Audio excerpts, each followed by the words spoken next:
अस्सलाम वालेकुम नाजरीन, सादिया की लाइब्रेरी में खुशामदीद। चलिए सुनते हैं कि आगे बाजीगर में क्या हुआ। वो बेताबी से बोला, तू अगर पाड़ा चलाने का काम करना नहीं चाहता तो मत चलाना। तू राजा बन के रहना और कभी पाड़े में मत आना। अपन तुझको विठल की तरह समझेगा राजा। पीरू दादा, मैंने सर झुकाकर कहा, मुझे जाना है। अपन को पता है तुझे जाना है। विठल ने अपन को कुछ कुछ तेरे बारे में बोला है, पर बहुत ज्यादा नहीं। अपन पूछता रह गया। बोला, पीरू दादा, लाडला अपने आप को बंद करता तो मुझसे उसको मत खुलवाओ। बोल लाडले, अपन तेरे लिए क्या कर सकता है।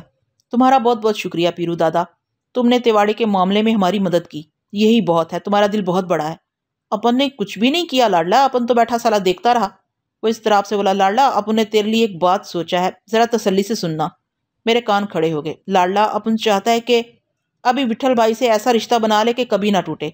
अपन ने विठल भाई से कोई बात नहीं बोला। अपन ने सोचा पहले तुझसे बात करेगा। वो मेरा हाथ दबाते हुए राजदराना लहजे में बोला, कुछ और मत समझना।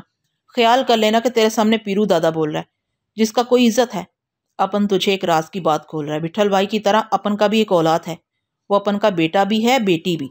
अपन ने उसे पाड़े की जिंदगी से जुदा रखा है। उसकी माँ बड़े घराने की औरत है।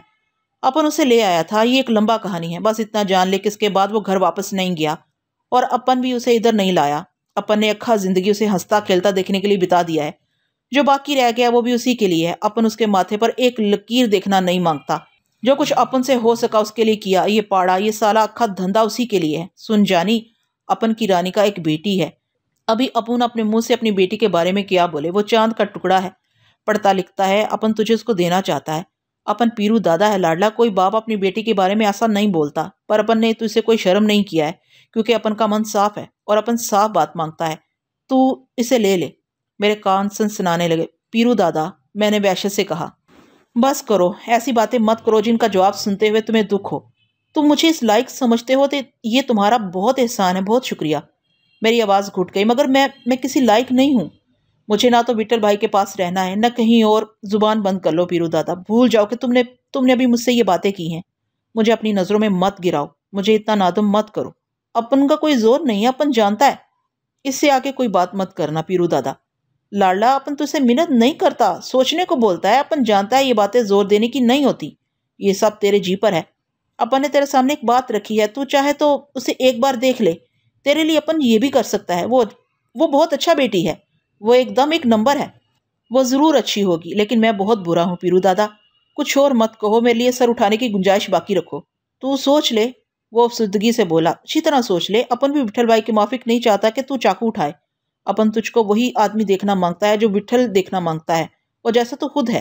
मैंने उसके पैर पकड़ लिए। सोचने के लिए कुछ नहीं है पीरू दादा। मेरी आवाज छरछराने लगी। अपने लफ्ज वापस ले लो पीरू दादा। वो किसी बुत की तरह साकत हो गया। मुझे अपने सारे जिस्म पर उसकी नजरें चुभती हुई महसूस हुई। मेरा जी घबराने लगा। जी में आया उठ के भाग जाऊं, लेकिन पीरू झुझरी लेता हुआ खुद संभल कर बैठ गया। उसने मेरे हाथ अपने पैरों से हटाए और इन्हें अपने सीने पर रख लिया। वो सर हिलाने लगा। फिर उसने मुस्कुराने की कोशिश की। मैं लफ्ज ही ढूंढता रहा कि उसे किस तरह बताऊं, क्या कहूं। वो अब कुछ नहीं कह रहा था, लेकिन उसकी खामोशी भी मुझसे बर्दाश्त नहीं हो रही थी। पीरू मेरा हाथ थामे चौकी से उठ गया। उस वक्त एक आदमी भागता हुआ अंदर दाखिल हुआ और पीरू के कान में कुछ कहने लगा। पीरू के माथे पर शिकने पड़ गई। आने दो, वो गरज के बोला। आने दो। कौन है? मैंने तजस्सुस से पूछा। पुलिस का आदमी। वो तिलमिलाकर बोला, लाडा तुम अंदर जाओ, मैं से बात करता हूँ। जाओ तुम अंदर जाओ। वो मुझे धक्का देने लगा। मेरे यहाँ रहने में क्या हर्ज है? मैंने तुर्शी से कहा। नहीं लाडला, तुम बात समझा करो। वो इलाके की पुलिस का आदमी है, कोई खास बात बोलना चाहता होगा। अभी अपन ने भी अपना कई आदमी उधर भर्ती कराया है। तुम इधर सवेरे सवेरे कैसे वापस आ गया? तुमको विठल भाई ने घर भेजा था। तुम उन दोनों को छोड़ के इधर क्यों आ गया? अभी तुम अंदर भी मत जाओ, बल्कि पाड़े से बाहर जाकर टैक्सी पकड़ो और सीधा घर जाओ। कोई बात होगा तो अपन आदमी भेज देंगे। मैं तो घर से यहाँ आया हूँ और तुम वापस जाने को कहते हो। जामू और कांते घर में सो रहे हैं। जिस तरह तुम और विठल भाई यहाँ हो, मैं भी हो सकता हूँ। तुम भी हो सकता है, पर तुमको विठल भाई ने क्या बोला था? तुम सामने मत आओ तो अच्छा है। अभी हम साला इधर क्या मक्खी मार रहा है? मुझे यहीं रहने दो। आखिर तुम मुझे क्यों वापस करना चाहते हो? लाडला, बच्चा मत बनो, वो झुंझलाकर बोला। अपन बोलता है तुम जाओ। वो इलाके का आदमी है, तुमको इधर नहीं देखे तो ठीक है, उसके साथ कोई और भी नवा आदमी हो सकता है। अपना इधर मौजूद है, तुम क्यों फिक्र करता है? अगर उन्होंने मुझे यहाँ देख लिया तो क्या होगा? कुछ नहीं होएगा, पर कुछ भी हो सकता है। अभी अपन ने अपना जैसा सोचा है। साला दिन का रात होते हुए क्या देर लगता है? तुम कैसी बातें करते हो? ये अड्डा मेरे नाम से चलता है। क्या इलाके की पुलिस इस बात से बेखबर होगी? मैं यहाँ नहीं हूँगा तो वो और मशकूक हो सकते हैं क्या वो पूछेंगे नहीं कि राजा कौन है और किधर है? फिर तुम क्या जवाब दोगे? हम सबको उनका सामना करना चाहिए। जो जख्मी है उनकी हद तक तो बात ठीक है, लेकिन मेरे जिस्म पर कोई निशान नहीं है।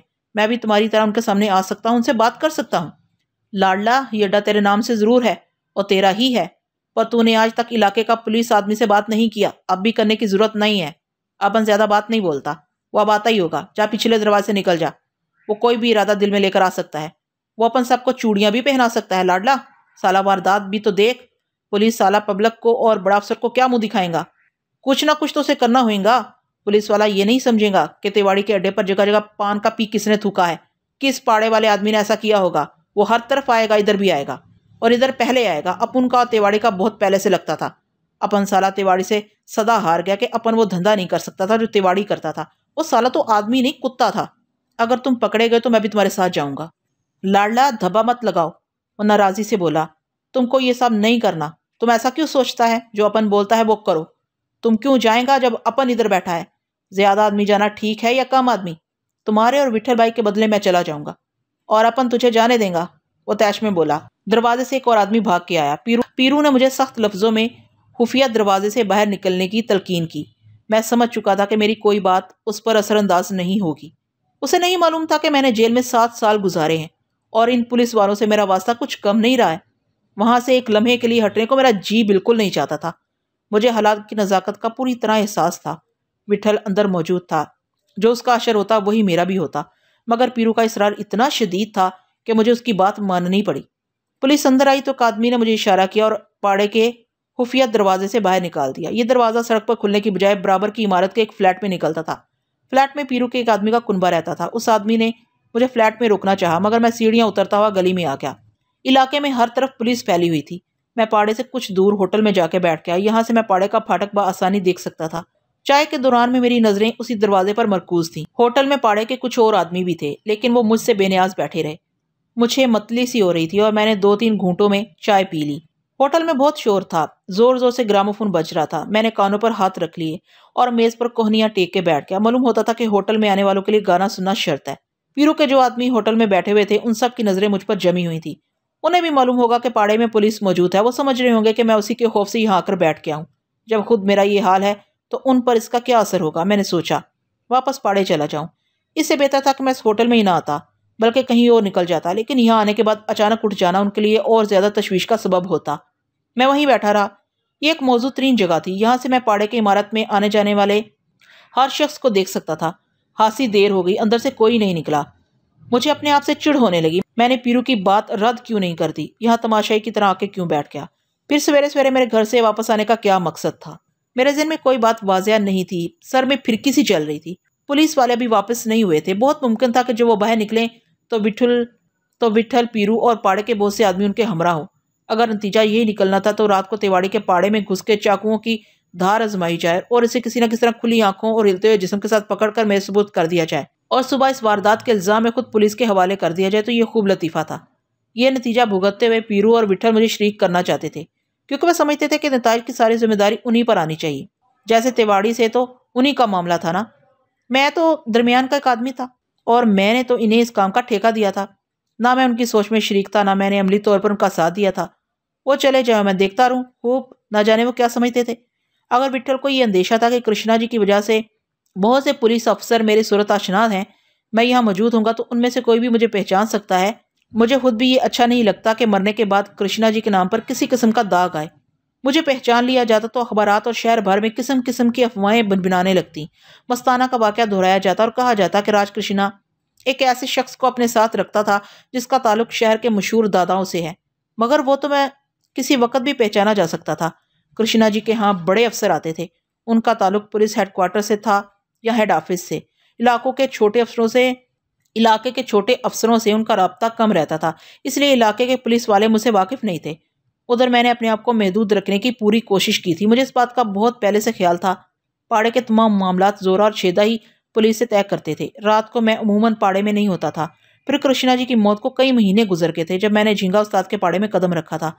पाड़ा लेने के बाद कृष्णा जी के असल मुजरमों की निशानदेही में भी हासा वक्त लग गया। यूं सड़क पर कोई जाने वाला अफसर कभी देख लेता तो उसे ये कैसे पता चलता कि झींगा से पाड़ा छीनने वाला शख्स मैं ही हूँ। झींगा के पाड़े में खुद बहुत मेरा नाम राजा पड़ गया था, लेकिन किसी अड्डे और पुलिस का चोली दामन का साथ है। कभी ना कभी तो मैं किसी जानने वाली की नजर में आ सकता था। मेरी शिनाख्त कृष्णा जी की रुसवाई थी, मगर उनके कातल आजादाना घूमते रहे। ये बेशर्मी उस रुसवाई से ज्यादा तकलीफ दे थी। कृष्णा के सामने मेरी सुक्की नहीं हुई। जब भी उनकी तस्वीर पर नजर पड़ती थी मुझे ऐसा महसूस होता था जैसे उनकी आंखें मुझसे कुछ कह रही हैं। ताहम मुझे इस बात का कलक था कि ये सब कुछ उनके मरने के बाद हुआ। मरने से पहले होता तो मुझे लिपटा के खूब प्यार करते, उनका बहुत नाम होता और वो जिंदा रह जाते। मेरी शिनाख्त अब भी उनके लिए एक नजेबा बात थी। हालांकि अब सूरत हाल बिल्कुल बदली हुई थी, लेकिन अब विठल मौजूद था। तिवाड़ी के एवज अगर विठल के अंदर जाने का इम्कान था तो ये बात एक ही थी। मुझे क्या किसी को भी ये सौदा मंजूर नहीं हो सकता था। विठल ने कृष्णा जी की रूह के सामने मुझे निहाल करने के लिए अपने जहन में ये मुफाहमत कर ली थी, तो उसने ये क्यों समझ लिया कि मैं उसे कबूल कर लूंगा। कृष्णा जी की रुसवाई की कीमत विठल को नहीं चुकानी चाहिए थी। कृष्णा जी मौजूद होते तो हरगिज अपनी ये कीमत मुकर्रर ना करते। मेरा सीना अंदर धंस रहा था और सर फटा जा रहा था। पता नहीं क्या हो रहा था, क्या होने वाला था। क्या सोच के विठल ने इतने लोग इकट्ठे किए थे? इनमें से कोई भी कच्चा निकल सकता था। उसने इतना शोर क्यों मचाया? हर जगह ये मुनादी क्यों कराई कि अब पीरू का अड्डा राजा के नाम से चलेगा? मशकूक होने की तो यही बात थी कि पीरू ने किसी तामल के बगैर अपना अड्डा अजनबी लोगों के हवाले कर दिया है।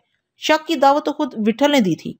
रोज अखाड़ा जमाना, जोर कराना, चौकी पर बैठ के हुक्म चलाना और पीरू का खामोश बैठे रहना, ये ऐसी बातें नहीं थी जो दूसरे पहाड़ों में ना पहुंची हों।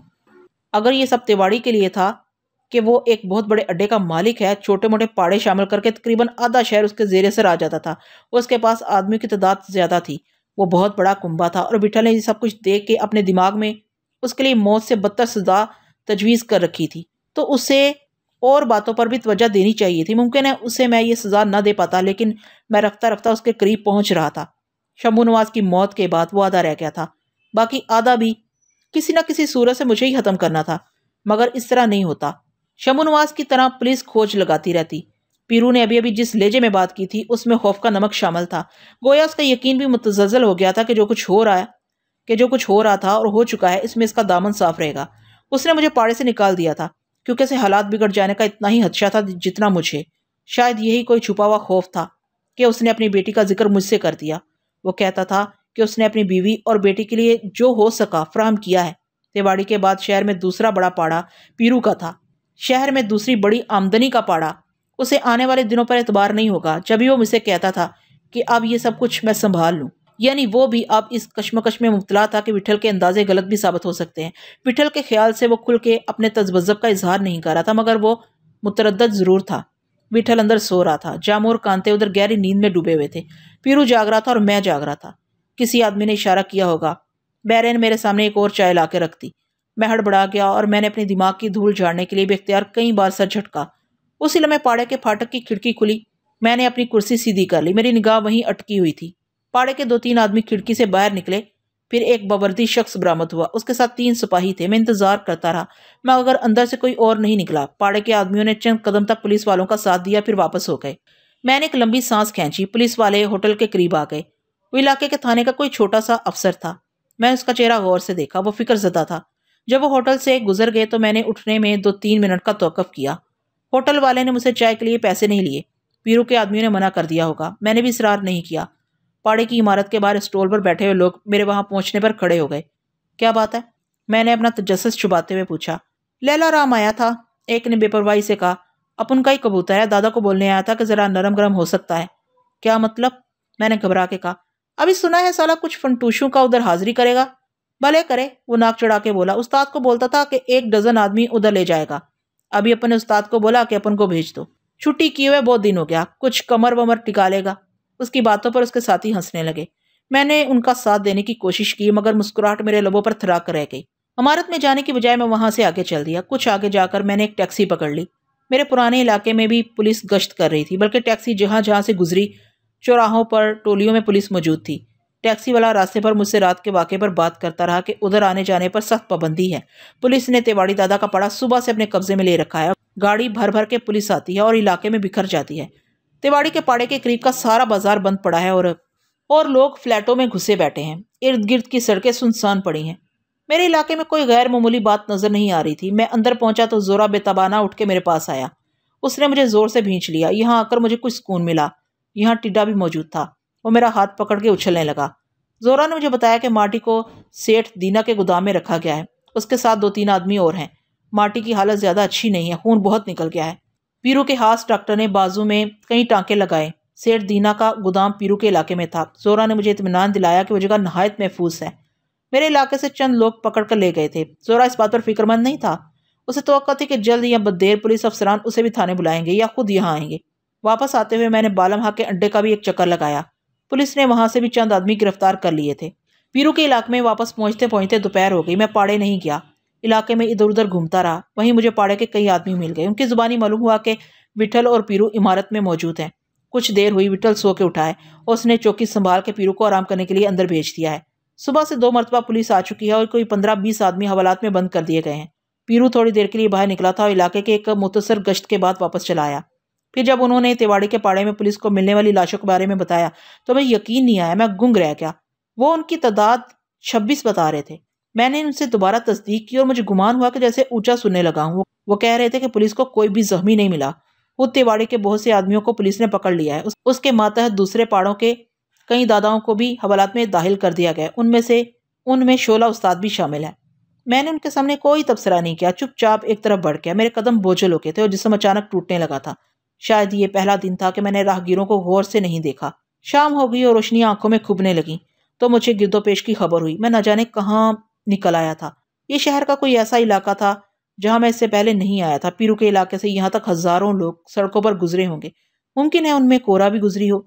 मुझे अपनी इस बेखबरी से वहशत होने लगी। कुछ ऐसा महसूस हुआ जैसे वो इधर से जरूर गुजरी है। मैंने उसे फिर खो दिया है।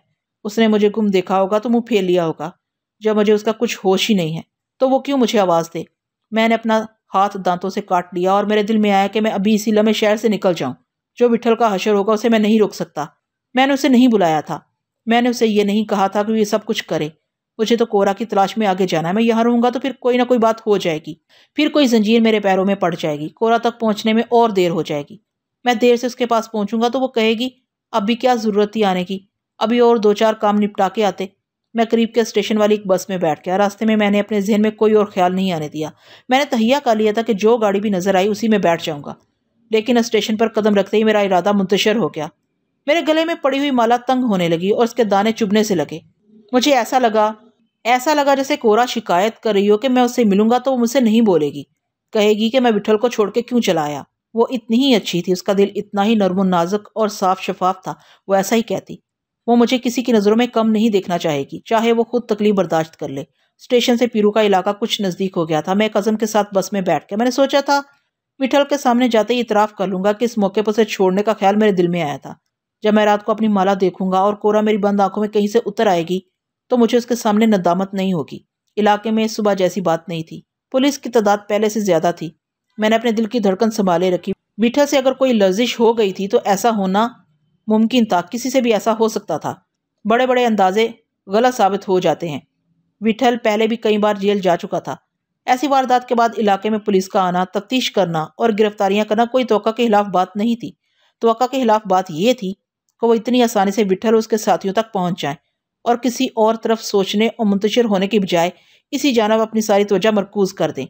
तवक्को के खिलाफ बात यह थी कि खुद विठल ने पेचीदा तरीकाकार इख्तियार करके उनके लिए रास्ता आसान कर दिया था। मगर विठल ने ऐसा क्यों किया? पाड़े जाने से पहले मुझे मालूम हो गया कि अभी तक पीरू और विठल पाड़े ही में हैं। दिन भर पुलिस के कारिंदे आते जाते रहे हैं, लेकिन इन्हें एहतमाम के साथ रस्मी तफ्तीश के लिए थाने नहीं बुलाया गया था।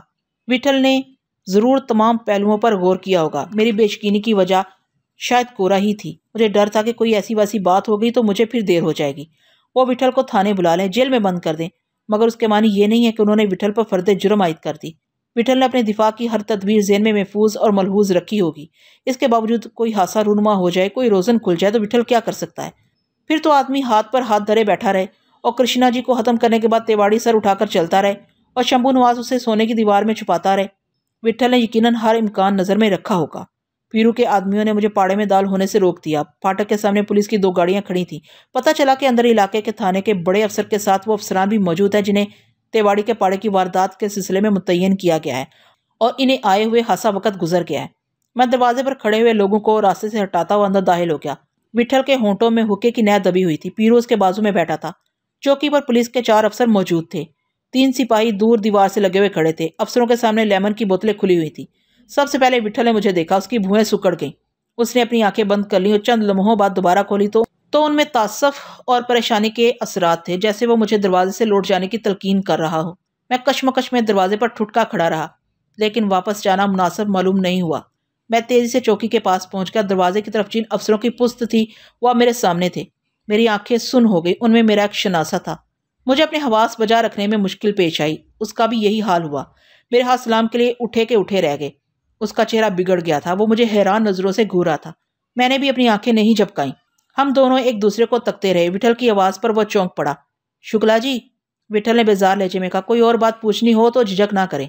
जो कुछ हम जानते हैं और समझते थे हमने आपको बता दिया है। आगे भी जब आपका जी चाहे इधर आए। जो खातर हमसे हो सकी करेंगे। अगर हमारे अंदर जाने से आपका भला हो सकता है तो हम आप लोगों के साथ चलते हैं। शुक्ला खामोश रहा। उसकी नजरें मुझी पर मरकूज थी। उसके बजाय एक दूसरे अफसर ने तलह लहजे में कहा, विठल दादा, वारदात बहुत संगीन है तो। विठल सर हिलाकर बोला और हुक्का गिड़गिड़ाने लगा। और अपन क्या बोल सकता है? पीरू ने तेज से कहा। और हम किसी कोशिश से गुरेज नहीं करेंगे। ऐसा होना भी चाहिए, विठल ने नरम आवाज में कहा। ये काम किसी पाड़े के आदमी ही ने किया होगा। हो सकता है उन्होंने किसी के बोलने पर ऐसा किया हो, और कोई और बात भी हो सकती है। आप लोग पुलिस वाले हैं, ये बात अच्छी तरह जानते होंगे। पाड़े के आदमियों को पाड़े के आदमियों से बैर होगा। बस्ती वालों का इसमें कोई नुकसान नहीं हुआ है। आप बोलते हैं कि गली का चौकीदार भी महफूज रहा। ये तो कोई दुश्मनी की बात लगती है साहब लोगों। और तेवाड़ी का दुश्मन कौन हो सकता है? वो अपना दुश्मन खुद हो सकता है, और लोग बाग भी हो सकते हैं। सच पूछो तो हम भी उसके दुश्मन हैं, विठल ने कहा। हमें तो ये जानकर खुशी हुई है, तेवाड़ी का रिकॉर्ड तो आपके पास होगा। मुमकिन है किसी ने उसे छुपा दिया हो। ना मिले तो हमसे पूछ लें। वैसे इलाके की पुलिस इलाके के बासियों, नोचियों और भट्टी वालों को अब उसका इतना ख्याल नहीं होगा। अभी उसके अड्डे के बहुत से आदमी जिंदा हैं। आप जोर दें तो शायद बेवफाई कर लें। पुलिस चुप है तो हम भी चुप हैं। आप पूछते हो तो जुबान खोलें, पर आप या लोग सब जानते होंगे। तुम तो कलकत्ते से आए हो, तुम्हें तेवाड़ी के बारे में इतनी बातें कैसे मालूम है?